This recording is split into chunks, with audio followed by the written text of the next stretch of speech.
ದೇವನೂರು ಮಹಾದೇವರಿಗಿಂತ ಹೆಚ್ಚಾಗಿ ತನ್ನ ಕೃತಿಗಳ ಮೂಲಕ ಕಟ್ಟಿಕೊಟ್ಟವರು ಅನೂರು ಚೆನ್ನಪ್ಪನವರು. ಅವರು ಸೋತಲ್ಲಿ ಇವ್ರು ಗೆದ್ದಿದ್ದಾರೆ. ಅನೂರು ಚೆನ್ನಪ್ಪನವರು ದೇವನೂರು ಮಹಾದೇವ ಅವರು ಸಾಹಿತ್ಯಿಕವಾಗಿ ಸೋತ ಜಾಗದಿಂದಲೇ ಇವರು ಗೆದ್ದು ನಡೆಯತೊಡಗಿದ್ದಾರೆ ಎಂಬುದು ಕೂಡ ನನ್ನ ಸ್ಪಷ್ಟವಾದಂಥ ಅಭಿಪ್ರಾಯ. ಒಂದು ಕಾಲಕ್ಕೆ ಚಾಮರಾಜನಗರ ಸುತ್ತಲಿನ ಪ್ರದೇಶವನ್ನ ಇದರ ವಿಶಿಷ್ಟ ಸಾಂಸ್ಕೃತಿಕ ಚೇರಗಳ ಕಾರಣಕ್ಕೆ ಇದನ್ನ ಕತ್ತಲೆ ರಾಜ್ಯ ಎಂದು, ಇಲ್ಲಿನ ಜನಭಾಷೆಯನ್ನ ಪೈಶಾಚಿಕ ಭಾಷೆ ಎಂದು ವೈದಿಕ ಬ್ರಾಹ್ಮಣರು ತುಚ್ಛೀಕರಿಸಿದ್ದುಂಟು. ಇಂಥ ತುಚ್ಛೀಕೃತ ಭಾಷೆಯನ್ನ ತನ್ನ ಕೃತಿಗಳ ಸಾಹಿತ್ಯ ಪರಿಭಾಷೆಯನ್ನಾಗಿಸಿಕೊಂಡು ಇದನ್ನ ಜಗತ್ತಿಗೆ ಮೊಟ್ಟ ಮೊದಲ ಬಾರಿಗೆ ಪರಿಚಯಿಸಿದ ಕೀರ್ತಿ ದೇವನೂರು ಮಹಾದೇವ್ ಅವ್ರಿಗೆ ಸಲ್ಬೇಕು.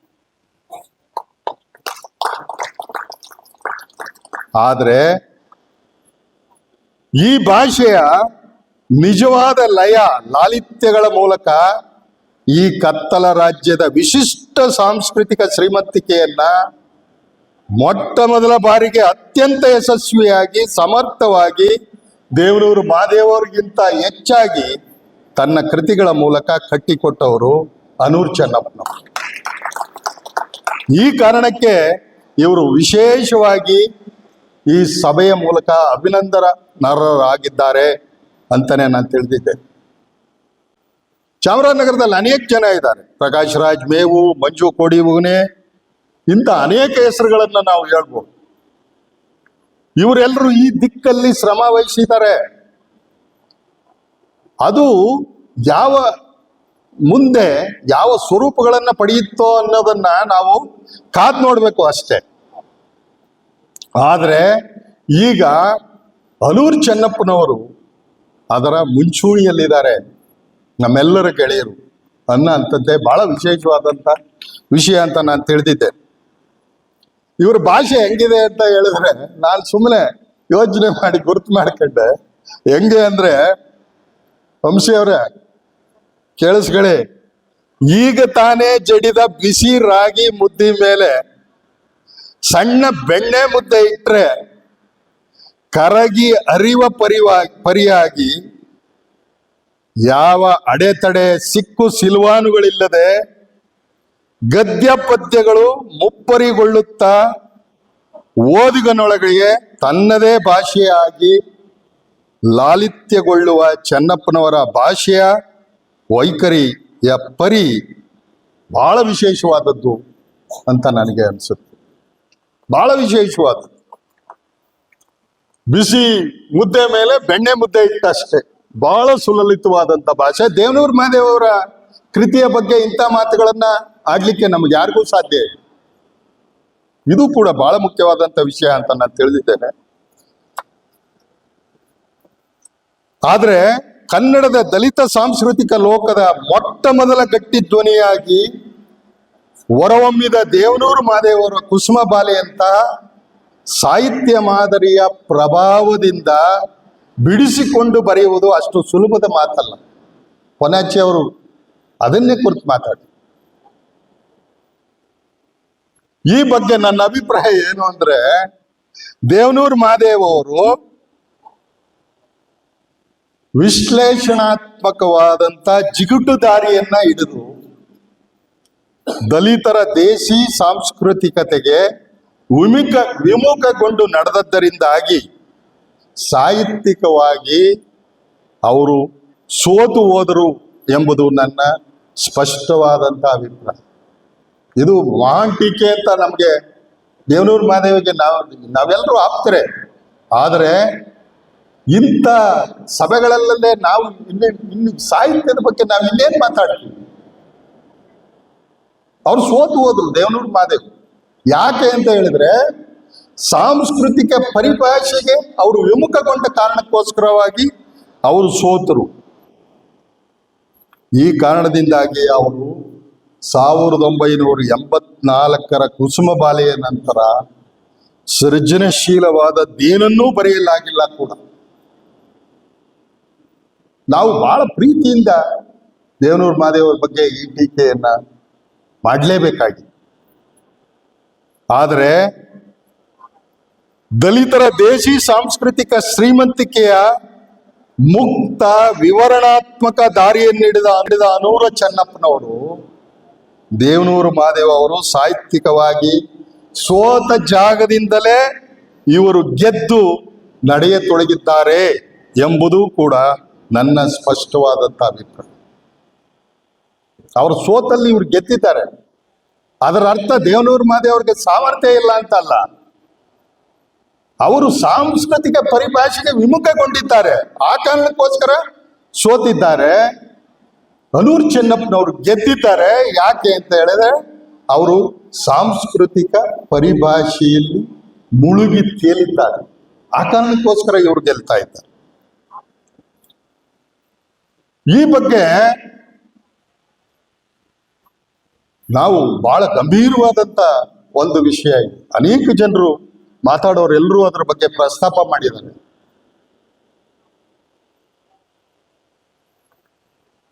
ದೇವನೂರು ಮಹಾದೇವ ಅವರ ಕುಸುಮ ಬಾಲ್ಯ ಕೃತಿಯಲ್ಲಿ ಯಾಡ, ಮೇಲ್ಜಾತಿಯ ಯಾಡೇಗೌಡನಾಗ್ತಾನೆ. ಅವನ ಜೊತೆಗೆ ಶೋಷಕ ಜಾತಿ ಶಕ್ತಿಯು ಸ್ವಾಭಿಮಾನಿ ಅಮಾಯಕ ಅಕ್ಷರಸ್ಥ ದಲಿತ ಯುವಕ ಚೆನ್ನನನ್ನ ಕೊಲೆಯ ಸುಳಿವು ಸಿಗದಂತೆ ಕೊಂದು ಬೀಗುತ್ತದೆ. ಅದ್ ನಾವು ನೆನಪಿಟ್ಕೋಬೇಕು.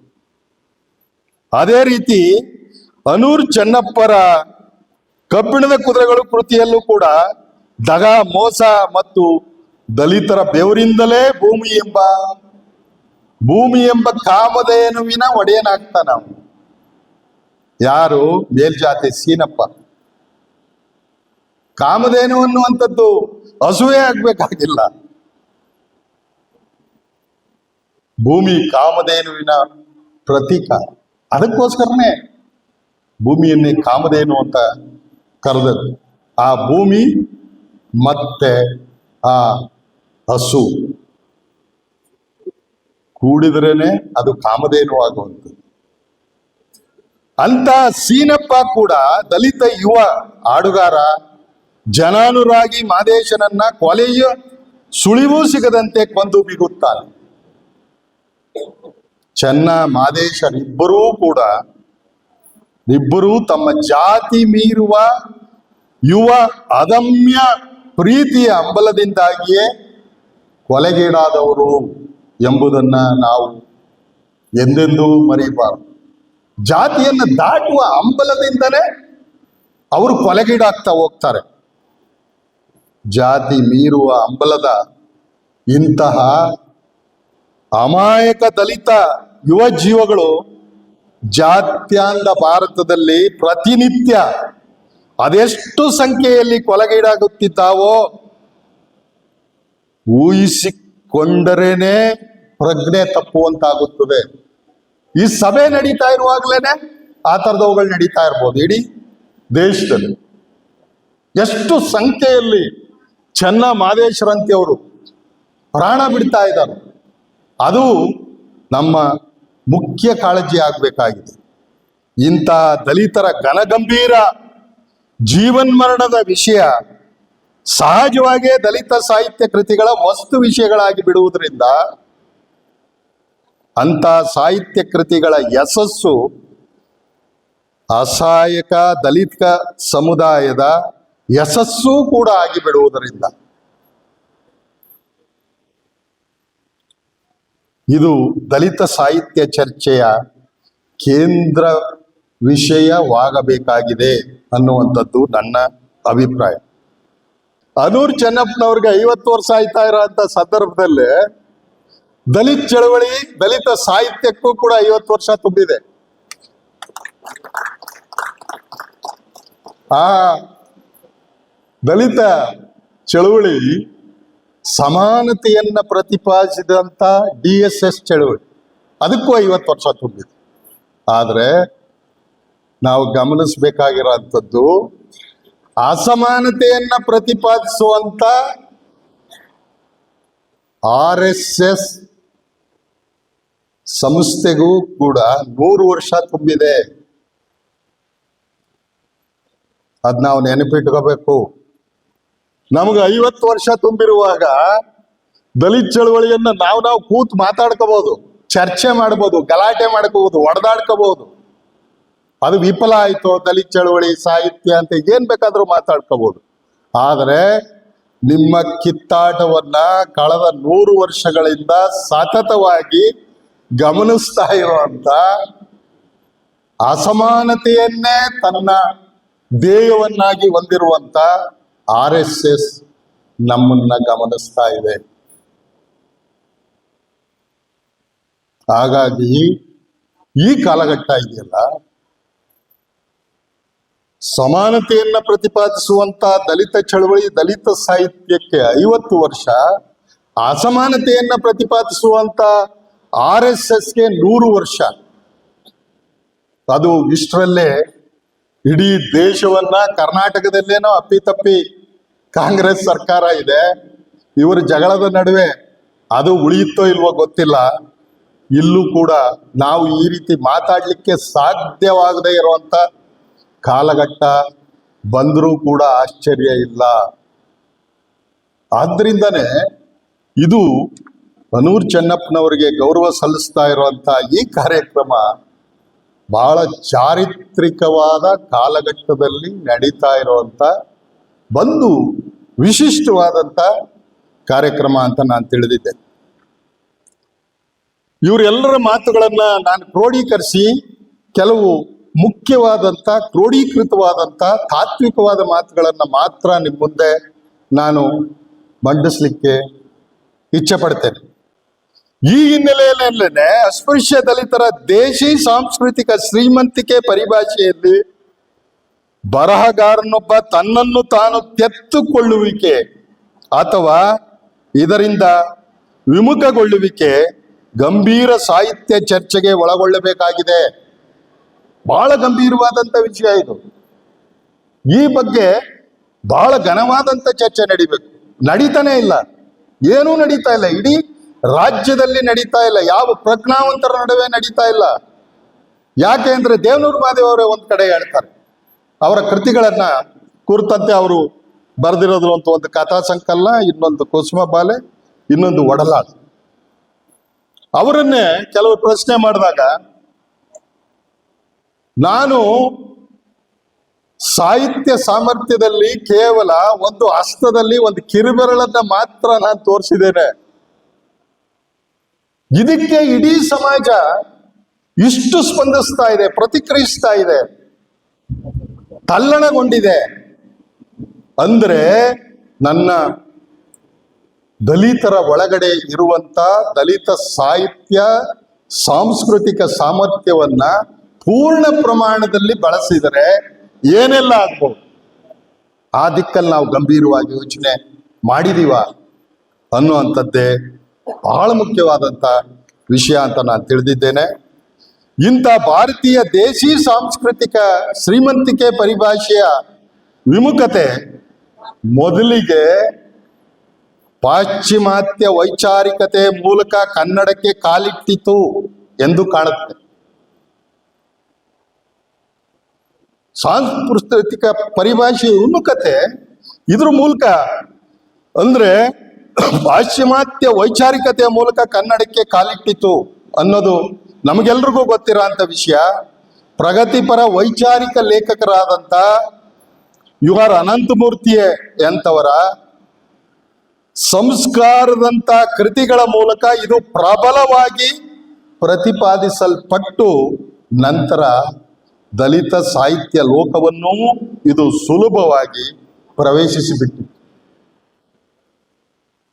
ನೋಡಿ, 70ರ ದಶಕದ ಸಂಸ್ಕಾರದ ಸಂದರ್ಭವನ್ನ ನಾವು ನೆನಪು ಮಾಡ್ಕೊಂಡ್ರೆ ನಮಗೆ ಗೊತ್ತಾಗುತ್ತೆ, ಎಲ್ಲ ಸಾಂಸ್ಕೃತಿಕ ಪರಿಭಾಷೆಯು ತಪ್ಪು, ಅದು ಪ್ರಗತಿಗೆ ಅಡ್ಡಿಯಾದದ್ದು ಅನ್ನುವ ಮನೋಭೂಮಿಕೆಯನ್ನ ನಮ್ಮ ಮಹಾನ್ ಪ್ರಗತಿಪರ ಲೇಖಕರೇ ಅದನ್ನ ಮಂಡಿಸಿ ನಮ್ಮ ಕನ್ನಡದ ಸೃಜನಶೀಲ ಲೋಕದ ಒಳಗಡೆ ಅದು ಜೀವಂತವಾಗಿರೋ ರೀತಿ ಮಾಡಿಬಿಟ್ಟು ಅದು ದಲಿತ ಸಾಹಿತ್ಯ ಲೋಕವನ್ನು ಪ್ರವೇಶಿಸಿ ದಲಿತ ಸಾಂಸ್ಕೃತಿಕ ಪರಿಭಾಷೆಯಿಂದ ನಾವು ವಿಮುಖಗೊಳ್ಳುವ ರೀತಿಯಲ್ಲೂ ಮಾಡಲ್ಪಟ್ಟಿತು ಅನ್ನುವಂಥದ್ದು ನನ್ನ ಅಭಿಪ್ರಾಯ.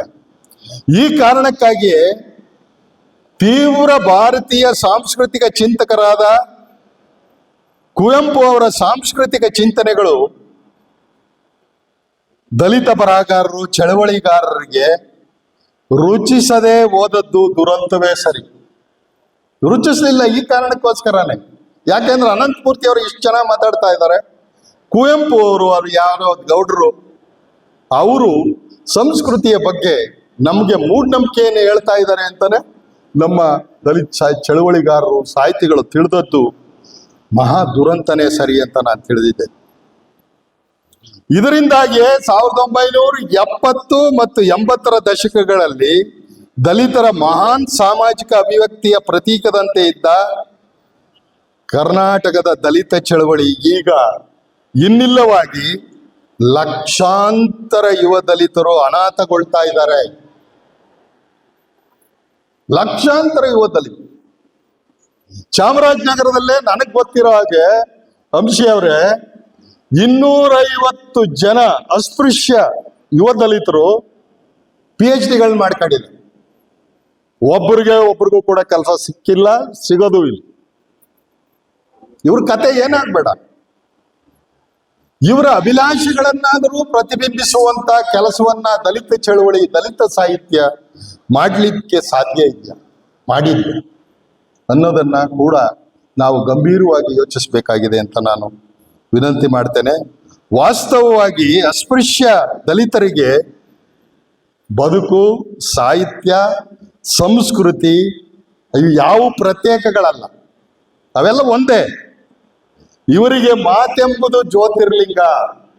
ದಲಿತರಿಗೆ, ಇಲ್ಲಿರ ಅಂತ ನಮ್ಮ ತಾಯಂದಿರಿಗೆ ಮಾತೆಂಬುದು ಜ್ಯೋತಿರ್ಲಿಂಗ. ಅಂದ್ರೆ ಮಾತು, ನಾವು ಬರೆಯುವಂತ ಕತೆ ಅಂದ್ರೆ ಮಾತು, ಕತೆ, ಕೃತಿ, ಧರ್ಮ, ಸಂಸ್ಕೃತಿ ಎಲ್ಲವೂ ಕೂಡ ನೈತಿಕ ಸಂರಚನೆಗಳೇ, ನೈತಿಕ ಸಂರಚನೆಗಳು. ಈಗ ಮಂಟೇಸ್ವಾಮಿ ಕಾವ್ಯ, ಮಲೆ ಮಹದೇಶ್ವರ ಕಾವ್ಯ ಮಹಾನ್ ನೈತಿಕ ಸಂರಚನೆಗಳು, ದಾರ್ಶನಿಕ ಸಂರಚನೆಗಳು ಅಂತ ಕರೆಯೋದು ನಿಮಗೆ ಬಿಟ್ಟಿದ್ದು. ಆದರೆ ಅವು ಮೂಲಭೂತವಾಗಿ ನೈತಿಕ ಸಂರಚನೆಗಳು. ಅವರ ಹೆಸರು, ಅವರ ಯಾವುದೇ ವಿಷಯ ನಮ್ಮ ಕಣ್ಣು ಮುಂದೆ ಬಿಟ್ರೆ ನೆಲಕ್ಕೆ ಬಾಗಿ ನಾವು ನಮಸ್ಕರಿಸ್ತೀವಲ್ಲ, ಅದು ನೈತಿಕ ಸಂರಚನೆಯಿಂದ ಉಂಟಾದಂಥದ್ದು. ಇವು ಸತ್ಯ, ನ್ಯಾಯ, ಧರ್ಮ ಸಂಯೋಜಿತವಾದಂಥವು. ಸತ್ಯ, ನ್ಯಾಯ, ಧರ್ಮ ಇವಿಷ್ಟು ಇರಬೇಕು, ಒಟ್ಟಿಗೆ ಇರಬೇಕು ಅವು. ಇವುಗಳ ಒಟ್ಟಂದವೇ ದಲಿತ ದೇಶಿ ಸಾಂಸ್ಕೃತಿಕ ವೈಚಾರಿಕತೆ ಎಂದು ನಾನು ತಿಳಿದಿದ್ದೇನೆ. ಈ ಕಾರಣಕ್ಕಾಗಿಯೇ ಬ್ರಾಹ್ಮಣೇತರ ಶೂದ್ರ ಸಮುದಾಯಗಳು, ಅದರಲ್ಲೂ ಅಸ್ಪೃಶ್ಯ ದಲಿತ ಸಮುದಾಯಗಳು ವೇದ ಪ್ರಮಾಣಗಳನ್ನ, ಸಾಹಿತ್ಯ ಪ್ರಮಾಣಗಳನ್ನಾಗಿ ಆಗಲಿ, ಸಂಸ್ಕೃತಿ ಪ್ರಮಾಣಗಳನ್ನಾಗಿ ಆಗಲಿ, ಧರ್ಮ ಪ್ರಮಾಣಗಳನ್ನಾಗಿ ಆಗಲಿ ಒಪ್ಪೋದಿಲ್ಲ. ಯಾಕೆಂದ್ರೆ ವೇದಗಳು ಮನುಷ್ಯನ ನೈತಿಕ ಪ್ರಮಾಣಗಳಲ್ಲ. ನೈತಿಕ ಪ್ರಮಾಣಗಳಾಗಿದ್ದಲ್ಲಿ ಅವು ಮನುಷ್ಯರ ನಡುವೆ ಅಸಮಾನತೆಯನ್ನ ಪ್ರತಿಪಾದಿಸ್ತಾ ಇರಲಿಲ್ಲ. ಮೇಲು ಕೀಳು, ಈ ದೃಷ್ಟಿಯಿಂದ ನಾವು ನೋಡೋದಾದ್ರೆ ಮೇಲು ಕೀಳು, ಶುದ್ಧ ಅಶುದ್ಧಗಳು ಈ ಕಾರಣದಿಂದಾಗಿಯೇ ದಲಿತ ದೇಶಿ ಸಂಸ್ಕೃತಿಯ ಪರಿಭಾಷೆಗಳೇ ಅಲ್ಲ. ಮೇಲು ಕೀಳು ಅನ್ನುವಂಥದ್ದು, ಶುದ್ಧ ಅಶುದ್ಧ ಅನ್ನುವಂಥದ್ದು ಯಾವ ಕಾರಣಕ್ಕೂ ದಲಿತ ದೇಶಿ ಸಂಸ್ಕೃತಿಯ ಪರಿಭಾಷೆ ಅಲ್ಲವೇ ಅಲ್ಲ. ಇದನ್ನ ಮಂಟೇಸ್ವಾಮಿ ಕಾವ್ಯ, ಮಲೆ ಮಹದೇಶ್ವರ ಕಾವ್ಯ ಅದ್ಭುತವಾಗಿ ನಮಗೆ ಬಿಡಿಸಿ ಹೇಳ್ತವೆ. ಏಕೆಂದರೆ ಆರ್ಯ ಪೂರ್ವದ, ಹರಪ್ಪ ಮೂಲದ ಶೈವ ಸಾಂಸ್ಕೃತಿಕ ಪರಂಪರೆ ಇವರದು, ದಲಿತರು. ಈ ಕಾರಣಕ್ಕೆ ಬುದ್ಧನನ್ನೂ ಪ್ರೇರೇಪಿಸಿದ ಸನಾತನ ಬೋಧಿಸತ್ವರ ಧರ್ಮ ಇಲ್ಲಿಯ ದಲಿತರು. ಸನಾತನ ಧರ್ಮ ಯಾವ ಕಾರಣಕ್ಕೂ ಬ್ರಾಹ್ಮಣರದಲ್ಲ, ನಮ್ಮದು, ಈ ಜನರದು, ಈ ಸಾಮಾನ್ಯ ಜನರದು. ಆದರೆ 4ನೇ ಶತಮಾನದ ನಂತರ ನಡೆದ ಬ್ರಾಹ್ಮಣ ಧರ್ಮದ ಪ್ರತಿಕ್ರಾಂತಿಯಿಂದಾಗಿ, ಅಂಬೇಡ್ಕರ್ ಅದನ್ನ ಬಹಳ ಅದ್ಭುತವಾಗಿ ಮಂಡಿಸ್ತಾರೆ, 4ನೇ ಶತಮಾನದ ನಂತರ ನಡೆಯುವಂತ ಬ್ರಾಹ್ಮಣ ಧರ್ಮದ ಪ್ರತಿಕ್ರಾಂತಿಯಿಂದಾಗಿ ಇವರು ಮೂಲೆ ಗುಂಪಾದಂಥವ್ರು. ಇವರು ಭೂಮಿ ಕಾಣೆ ಕಳೆದುಕೊಂಡವರು. ಆ ನಂತರನೇ 4ನೇ ಶತಮಾನದ ನಂತರ ಮನುಧರ್ಮಿ ಶಾಸ್ತ್ರ ಬಂದ ಮೇಲೆ ಇವರು ಭೂಮಿ ಕಾಣೆಗಳನ್ನ ನಂತರ ಇವರು ಕಳ್ಕೊಳ್ಳ ಅಂತದ್ದು. ಅಂದರೆ ಭೂಮಿ ಎಂಬ ಕಾಮಧೇನುವಿನ ಮೇಲಿನ ಒಡೆತನವನ್ನ ದಲಿತರು ಕಳಕೊಂಡವರು. ಒಂದು ಕಾಲಕ್ಕೆ ಎಲ್ಲ ಸಾಮಾನ್ಯ ಜನರ ಆಹಾರವಾಗಿದ್ದ ಗೋಮಾಂಸದಿಂದಲೂ ಗೋವಿನ ಪವಿತ್ರೀಕರಣದಿಂದಾಗಿ ಇವರು ವಂಚಿತರಾದರು. ಅಂದರೆ ಹಸಿವು ಬಡತನಗಳ ಆಕಾರಗಳೊಂದಿಗೊಡನೆ ಮಾಂಸಾಹಾರದ ಬಗ್ಗೆ ಆಪಾಪಿಸುವ ಕ್ಷುದ್ರ ಸಮುದಾಯವಾಗಿ ದಲಿತರು ಮಾರ್ಪಟ್ಟರು. ಹಸಿವು ಬಡತನಗಳ ಆಹಾಕಾರ, ಇನ್ನೊಂದು ಕಡೆ ಮಾಂಸಾಹಾರದ ಬಗ್ಗೆ ಆಪಾಪಿ, ಇವುಗಳಿಂದಾಗಿ ದಲಿತರು ಬಹಳ ನೀಚ ಕ್ಷುದ್ರ ಸಮುದಾಯವಾಗಿ ಮಾರ್ಪಟ್ಟವು. ನಾನು ಇಷ್ಟನ್ನ ಯಾಕೆ ಹೇಳ್ತಾ ಇದ್ದೀನಿ ಅಂತ ಹೇಳಿದ್ರೆ, ಈ ಹಿನ್ನೆಲೆಯಲ್ಲಿಯೇ ಅನೂರು ಚೆನ್ನಪ್ಪನವರ ಕೃತಿ ಕಬ್ಬಿಣದ ಕುದುರೆಗಳು ಅಪರೂಪದ ಸೃಜನಶೀಲ ಕೃತಿಯಾಗಿ ಹೊರಹೊಮ್ಮಿದೆ ಅಂತಾನೆ ನನಗನ್ನಿಸ್ತಾ. ಈ ಹಿನ್ನೆಲೆಯಲ್ಲಿ ಸುಮ್ಮನೆ ನೋಡಿ ಅವರ ಎಂಥದ್ದು ಕಬ್ಬಿಣದ ಕುದುರೆಗಳ ಕಥೆ ಓದಿರೋರ್ಗೆ ಗೊತ್ತಾಗುತ್ತೆ. ಮಾದೇವ್ ಎಷ್ಟೊತ್ತಿಗೆ ಬಂದ್ರಿ? ಅವ್ರ ಕೃತಿಯಲ್ಲಿ ಇನ್ನೇನು ಇಲ್ಲ, ಮರಿಬಾಡಿನ ಪಂಥಿ ಸೇವೆ ಸುತ್ತ ಎಣೆಯಲ್ಪಟ್ಟ ಕಥೆ ಅದು. ಮರಿಬಾಡಿನ ಪಂಥಿ ಸೇವೆ ಅಂದ್ರೆ ಏನ್ ತಕ್ಷಣ ಗಮನ ನಮಗ್ ಬರಕ್ ಶುರು ಆಗ್ಬಿಡುತ್ತೆ ದಲಿತರಿಗೆ. ಅಸ್ಪೃಶ್ಯ ಒಲೆಮಾದಿಗ ಸಮುದಾಯಗಳ ನಡುವಿನ ಪ್ರೀತಿಯ ಅಣೈ ಅನ್ನುವ ಪ್ರೀತಿಯ ಒಡನಾಟಗಳ ಜುಗಲ್ಬಂದಿ ಸಾಂಸ್ಕೃತಿಕ ಶ್ರೀಮಂತಿಕೆಯ ಅಪೂರ್ವ ಆತ್ಮಕಥನದಂತೆ ಇವರ ಕಬ್ಬಿಣದ ಕುದುರೆಗಳು ಕಾದಂಬರಿ ನನಗೆ ಕಾಣಿಸ್ತಾ ಇದೆ. ಬಹಳ ಅದ್ಭುತವಾದ ಒಲೆಮಾದಿಗರ ಸಾಂಸ್ಕೃತಿಕ ಜುಗಲ್ಬಂದಿ ಕಥನ, ಸಂಕಥನದ ರೀತಿ ನನಗೆ ಕಂಡು ಬರ್ತಾ ಇದೆ. ಅದು ಬಹಳ ದೊಡ್ಡ ವಿಷಯ ಅಂತ ನಾನು ತಿಳಿದಿದ್ದೇನೆ. ಕನ್ನಡದ ಯಾವ ಕೃತಿಯಲ್ಲೂ ಇದನ್ನ ನೀವು ಗುರುತಿಸ್ಲಿಕ್ಕೆ ಸಾಧ್ಯವೇ ಇಲ್ಲ. ಬಹಳ ವಿಶಿಷ್ಟವಾದಂತ ಪ್ರಯತ್ನವನ್ನ ನಮ್ಮ ಅನೂರು ಚೆನ್ನಪ್ಪನವ್ರು ಮಾಡಿದ್ದಾರೆ. ಆದ್ರೆ ನೀವು ಸುಮ್ಮನೆ ಗಮನಿಸಿ, ಕಬ್ಬಿಣದ ಕುದುರೆಗಳನ್ನ ಕತೆ ಓದಿರೋರು ಸ್ವಲ್ಪವೇ ಲಯ ತಪ್ಪಿದ್ದರು ಒಲೆಮಾದಿಗ ಜಾತಿಗಳ ಬಾಡಿನ ವ್ಯಸನದ ಕಥೆಯಾಗಿ ಬಿಡುತ್ತಿದ್ದ ಕೃತಿ ಇದು. ಬಾಡಿನ ವ್ಯಸನದ ಕಥೆ ಆಗ್ಬಿಡ್ತಿತ್ತು ಇಲ್ಲ ಅಂದ್ರೆ. ಅಂತ ಕೃತಿಯನ್ನ ಬಾಡಿನ ವ್ಯಸನದ ಕೃತಿಯಾಗುವುದನ್ನ ತಮ್ಮ ವಿಶಿಷ್ಟ ತಾಳ್ಮೆ, ಜಾಣ್ಮೆ, ಕೌಶಲ್ಯಗಳ ಮೂಲಕ ಪಾರು ಮಾಡಿ ಇದನ್ನ ಘನಗಂಭೀರ ದಲಿತರ ಸಾಂಸ್ಕೃತಿಕ ವೈಶಿಷ್ಟ್ಯತೆಯ ಸೃಜನಶೀಲ ಕೃತಿಯಾಗಿಸಿರುವುದು ಅನೂರು ಚೆನ್ನಪ್ಪನವರ ಹೆಚ್ಚುಗಾರಿಕೆಯೇ ಸರಿ. ನಿಜಕ್ಕೂ ಇವರ ಹೆಚ್ಚುಗಾರಿಕೆ ಇಲ್ಲದೇ ಇದ್ರೆ ಖಂಡಿತ ಒಲೆಮಾದಿಗರ ಬಡ್ಡತ್ತವೋ ಬರೀ ಬಾಡಿಗೋಸ್ಕರ ಬಿದ್ದು ಸಾಯ್ತಾ ಇದ್ದಾವೆ ಅನ್ನುವ ಕೃತಿಯಾಗಿ ಅದು ಮಾರ್ಪಾಟಾಗ್ಬಿಡ್ತಾ ಇದೆ. ಅದರಿಂದ ಬಚಾವ್ ಮಾಡಿದ್ದಾರೆ ಅನೂರು ಚೆನ್ನಪ್ಪನವರು. ಅದು ಬಹಳ ದೊಡ್ಡ ಸಾಂಸ್ಕೃತಿಕ ಡಿಸ್ಕೋರ್ಸ್ ಅನ್ನುವುದನ್ನ ನಮ್ಮ ಮುಂದೆ ಮಂಡಿಸಿದ್ದಾರೆ. ಅದೇ ಅವರ ಬಹಳ ದೊಡ್ಡ ಹೆಚ್ಚುಗಾರಿಕೆ ಅಂತ ನಾನು ತಿಳಿದಿದ್ದೇನೆ. ಆದ್ರೆ ಇದು ಇವರಿಗೆ ಹೀಗೆ ದಕ್ಕಿರುವುದು ಯಾವುದರಿಂದ ಅಂತ ಹೇಳಿದ್ರೆ ಮಲೆ ಮಹದೇಶ್ವರ ಮಂಟೇಸ್ವಾಮಿಗಳ ವಿಶಿಷ್ಟ ಸಾಂಸ್ಕೃತಿಕ ಕಾವ್ಯ ಪರಂಪರೆ ಇಂದಲೇ ಎಂಬುದು ನನ್ನ ನಿಮ್ಮೆಲ್ಲರ ದೃಢವಾದಂಥ ನಂಬಿಕೆ ಕೂಡ. ಕೊನೆಯ ಮಾತು ಅದೇನು ಅಂತ ಹೇಳಿದ್ರೆ, ಜಾತ್ಯಾಂಧ ವೈದಿಕ ಶಾಹಿ ಅಸ್ಪೃಶ್ಯ ದಲಿತರಿಂದ ಈವರೆಗೆ ಭೂಮಿ ಕಾಣೆ ಏನೆಲ್ಲ ಬೇಕಾದ್ರೂ ಕಿತ್ಕೊಂಡಿರ್ಬೋದು, ಎಲ್ಲವನ್ನೂ ಕಿತ್ಕೊಂಡಿದೆ, ಏನೆಲ್ಲವನ್ನೂ ಕಿತ್ಕೊಂಡಿರ್ಬೋದು. ಆದರೆ ನಿರಂತರವಾಗಿ ಉಕ್ಕುತ್ತಲೇ ಇರುವ ಈ ಸಮುದಾಯದ, ಅಸ್ಪೃಶ್ಯ ದಲಿತ ಸಮುದಾಯದ ಜೀವನೋತ್ಸಾಹವನ್ನ ಈವರೆಗೂ ಯಾರೂ ಕಿತ್ತುಕೊಳ್ಳಲಾಗದಿರುವ ಪರಿ ಈ ಕೃತಿಯ ಕೇಂದ್ರದಲ್ಲಿರುವ ಜೀವಧಾತು ಎಂದೇ ನಾನು ತಿಳಿದಿದ್ದೆ. ಇದೇನೆ ಅಸ್ಪೃಶ್ಯ ದಲಿತ ಒಲೆಮಾದಿಗ ಸಮುದಾಯದ ಸಾಂಸ್ಕೃತಿಕ ಶ್ರೀಮಂತಿಕೆಯ ವೈಶಿಷ್ಟ್ಯತೆಯ ಪರಿ ಕೂಡ ಇದೇನೆ ಎಂದು ನನಗೆ ನಾನು ತಿಳಿಯ ಬಯಸಿದ್ದೆ. ಇಷ್ಟು ಹೇಳಿದ ಮೇಲೆ ಕೂಡ ಕಬ್ಬಿಣದ ಕುದುರೆ ಅಲ್ಲಿರೋಂಥ ವೇದಿಕೆ ಮೇಲೆ ಇರೋಂಥ ಆ ಬಗ್ಗೆ ಎಲ್ಲ ಮಾತಾಡಿದವರು ಕೂಡ ಕಬ್ಬಿಣದ ಕುದುರೆಯ ಆ ಶೀರ್ಷಿಕೆಯನ್ನು ಅಪ್ರಿಷಿಯೇಟ್ ಮಾತಾಡಿ. ಆದರೆ ನಾನು ಅಪ್ರಿಷಿಯೇಟ್ ಮಾಡಿ ಮಾತಾಡಲ್ಲ, ಅದು ಒಳ್ಳೆಯ ಶೀರ್ಷಿಕೆ ಅಲ್ಲ ಅಂತಾನೆ ನನ್ನ ಅಭಿಪ್ರಾಯ.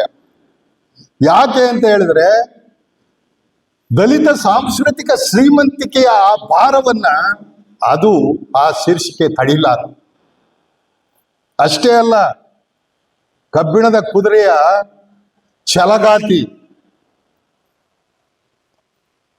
ಆ ಅನಿತಾ, ಜಾತಿ ಮೀರುವ ಅನಿತಾಳ ಆ ಶೌರ್ಯದ ಆಳ ಅಗಲವನ್ನು ಕೂಡ ಒರುವ ಸಾಮರ್ಥ್ಯ ಕಬ್ಬಿಣದ ಕುದುರೆ ಶೀರ್ಷಿಕೆಗೆ ಇಲ್ಲ ಅಂತಾನೆ ನಾನು ತಿಳಿದಿದ್ದೆ. ಈ ಬಗ್ಗೆ ನಾನು ಅವರಿಗೆ ವಿನಮ್ರವಾಗಿ ಅದನ್ನು ಪರಿಶೀಲಿಸಲಿಕ್ಕೆ ನಾನು ವಿನಂತಿ ಮಾಡ್ತೇನೆ.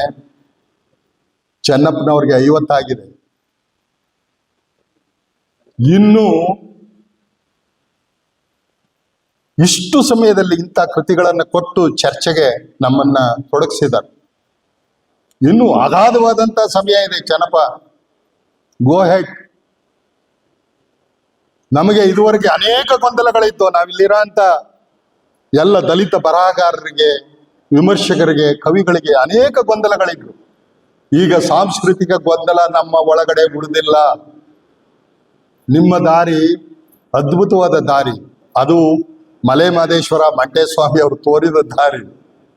ಆ ದಾರಿಯಲ್ಲಿ ಗಟ್ಟಿಯಾಗಿ ನಾವು ನಡೆಯೋಣ. ನಿಮ್ಮಿಂದ ಇಡೀ ನಾಡು ಇನ್ನೂ ಅದ್ಭುತವಾದಂಥ ಕೃತಿಗಳನ್ನ ನಿರೀಕ್ಷೆ ಮಾಡ್ತಾ ಇದೆ. ಅದು ಸಾಧ್ಯವಾಗಲಿ ಅಂತ ಹಾರೈಸಿ ನಿಮ್ಮಲ್ಲಿ ವಿನಂತಿ ಮಾಡಿ, ಎಲ್ಲ ಸೃಜನಶೀಲ ಸ್ನೇಹಿತರಿಗೆ ವಂದಿಸಿ, ಮತ್ತೆ ಇದನ್ನು ಉದ್ಘಾಟನೆ ಮಾಡಿದಂಥ ನಮ್ಮ ಮನೋಹರ್, ನಮ್ಮ ಹಳೆಯ ಗೆಳೆಯರು, ಅವ್ರು ಎಷ್ಟು ಪ್ರಾಮಾಣಿಕವಾಗಿ ಮಾತಾಡ್ತಾರೆ ಅಂತ ಹೇಳಿದ್ರೆ, ಅವರ ದೇಶಿ ಸಂಗೀತ ಅದೇ ಪ್ರಾಮಾಣಿಕತೆಯಿಂದ ಉಕ್ಕುವಂಥದ್ದು.